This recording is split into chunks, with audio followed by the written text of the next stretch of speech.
introduce our superintendent, a guy who he is absolutely amazing. But in Lawrence, we've kind of created a third way of doing business. We created a space where the focus lies solely on our kids.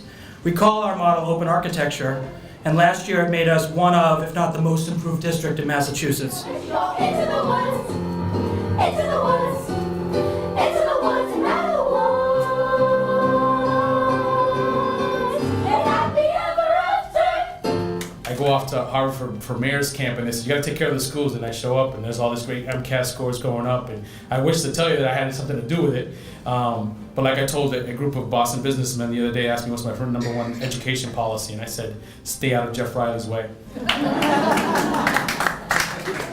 So I'm tickled pink at where this city is going under your leadership, Mr. Mayor, under your leadership, Jeff, the progress that we're making, the job's not done yet.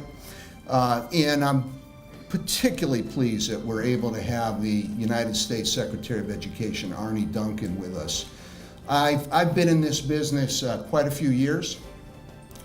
I've intersected with United States secretaries under various administrations. I've worked in 4 different states. This is my 4th state.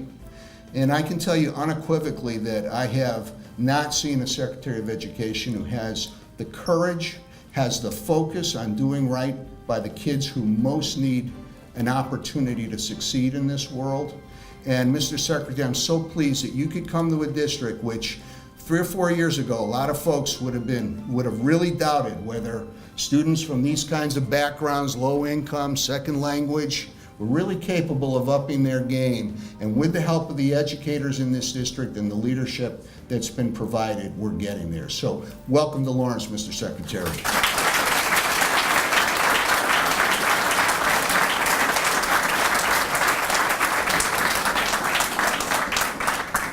Well, I'm absolutely thrilled to be here. And one of the joys of my job is getting to travel the country. I was in Georgia and Tennessee and Alabama last week, here today, Colorado on Saturday. And you see amazing things like this school in this community. You see ones that are more in the middle. You see some places that break your heart, quite frankly. And what you guys collectively have had the courage to do is a really, really big deal.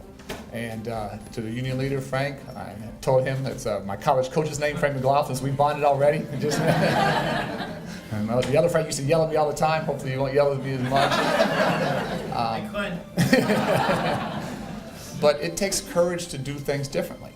And I don't know all the details of the story, but I bet probably more internally than externally, there were a lot of doubters and folks questioning whether you were doing the right thing to do business differently.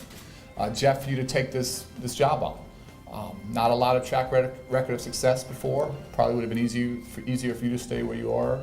But as Mitch said, leadership matters tremendously. Whether it's the governor, whether it's the Mitch, union, superintendent, principal, teachers, you guys decided something better could happen here. And what always amazes me in these sort of turnaround stories is what changed was not the children. What changed was not the families or the community. What changed was us as adults and our behavior and our relationships.